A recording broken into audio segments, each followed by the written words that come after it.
Bonjour à vous qui nous suivez sur le Facebook Live des Sommets du Digital. Nous sommes toujours à la Clusa, en direct sur 8 TV également, et vous nous retrouvez sur Twitter avec le hashtag SomdicTV. Sur ce plateau, pour le premier plateau de l'après-midi, Leslie Coutran, bonjour. Vous êtes speaker, réalisatrice, activiste. Vous avez été invitée à témoigner au sommet, plutôt d'ailleurs avec cette dernière casquette. On va en reparler. À côté de vous, Damien Douany, bonjour. Bonjour. Vous avez fondé FADA, vous accompagnez la transformation numérique des entreprises et vous vous décrivez comme explorateur et éclaireur digital. Exactement. Bien.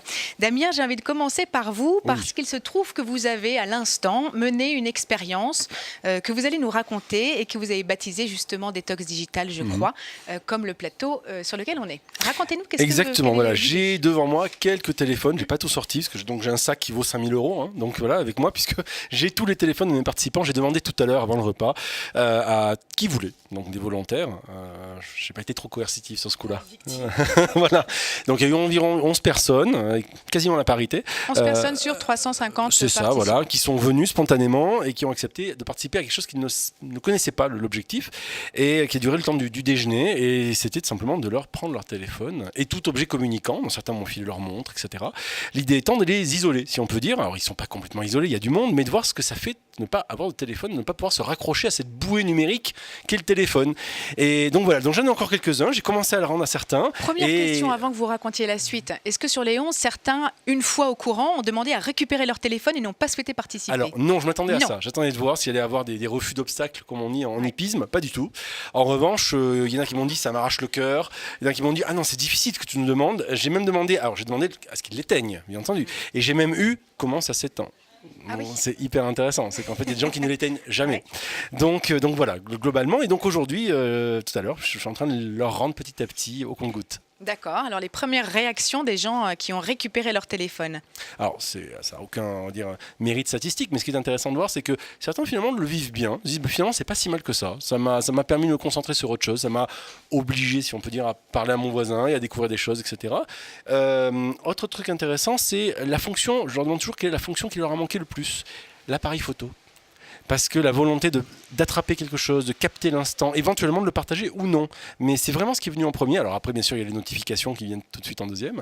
Mais vraiment, le premier élément, c'est pouvoir finalement figer l'instant.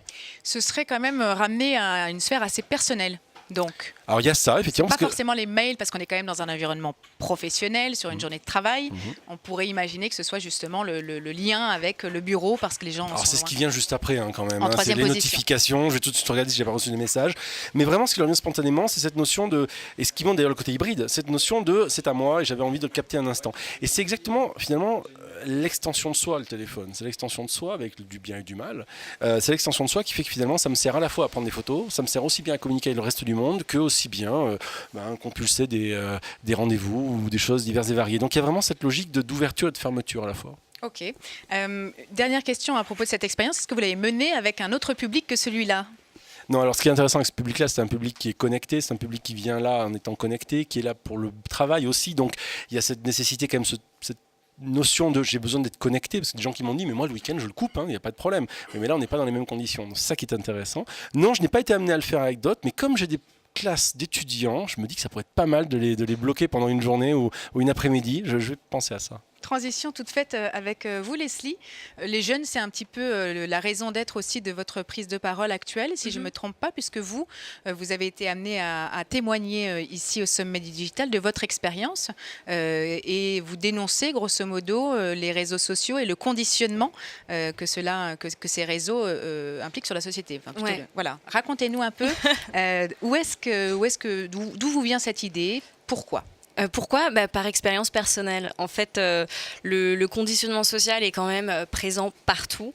À mon époque, je suis milléniale, on était assez limité. Il y avait les magazines, la télé, et déjà, ça nous imprimait quelque chose dans le cerveau. Il y avait quand même quelque chose d'inconscient qui était très présent, une vision du succès, de ce qu'on devait faire, de ce qui était censé être cool, qui était très présent. Sauf que ça, c'était dans les années 90. Maintenant, ce qui se limitait à quelques supports et quelques heures par jour ou quelques minutes par jour, est constant. Donc maintenant, les jeunes passent en moyenne 9 heures par jour sous l'influence des médias. Donc 9 heures par jour, moi je me rappelle en étant adolescente, quand je me levais à midi le samedi, je restais pas réveillée 9 heures, donc c'est énorme. Ouais. Donc comment on arrive à se découvrir, parce que c'est aussi un challenge en tant qu'humain, savoir qui on est, ce qu'on aime, vers quoi on va aller, quelles sont nos valeurs. Comment on arrive à découvrir ça si on est tout le temps sous l'influence de quelque chose. Et surtout, les réseaux sociaux, c'est pas seulement l'influence des autres, donc il faut qu'on fait face à notre ego, à l'ego des autres, mais aussi il y a tous les messages subliminaux qui sont contrôlés par les algorithmes, qui sont contrôlés par le digital, par les entreprises et par les produits qui sont censés être achetés à la fin. Donc il y a vraiment une démarche pour la consommation. Et en fait, moi j'ai peur que les jeunes deviennent juste des targets, des robots prêts à consommer. Donc voilà le risque. Et alors qu'ils ont une créativité, un potentiel, et c'est l'espoir, parce que c'est surtout cette génération, ils sont très conscients de ce qui se passe et ils ont plein de talent. Alors, pour qu'on comprenne bien, et pour ceux qui ne vous connaissent pas, ça vient en effet d'une expérience personnelle. Vous étiez comédienne, vous étiez très active sur les réseaux sociaux, vous mettiez votre vie en scène, grosso modo, et puis vous avez fini par toucher le fond. Complètement. Non, en fait, j'avais ce rêve en étant enfant. Je suis née à Chamonix, donc pour moi, c'était je rêve vivre en Amérique, je serais actrice, je serais riche, je serais valorisée, on va m'admirer. En fait, j'avais un besoin d'être aimée qui était constant. J'avais cette espèce de quête de reconnaissance. Et j'ai copié ce que je voyais dans les magazines. Vu que ces personnes, elles étaient respectées, elles étaient aimées, je me suis dit, moi, je vais faire pareil.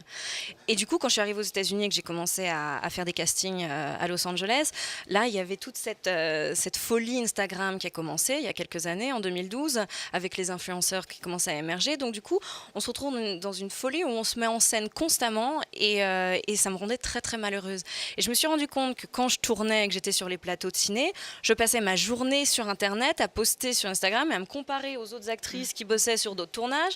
Je me faisais chier, désolée du langage, et je me suis rendu compte que j'avais pas cette passion comme certains amis avaient.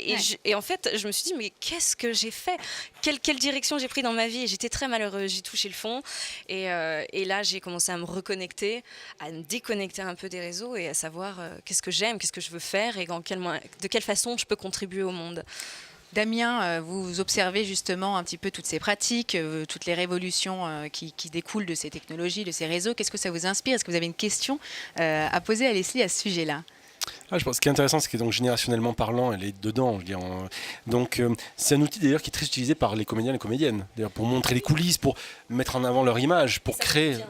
Ça peut être très bien fait. Ça peut être très bien fait. Moi, la question que je me pose, c'est est-ce qu'il faut parler de déconnexion ? Est-ce qu'il faut parler de connexion raisonnée ? Moi, ça me pose des vraies questions aussi. Mon métier, c'est ça depuis des années. Et aujourd'hui, je vois bien que ça a changé. Moi-même, mon usage a changé. J'ai une petite fille, je me dis, ça m'embêterait qu'elle soit perfusée à tout ça. Pour autant, je me dis, ça a des vertus aussi.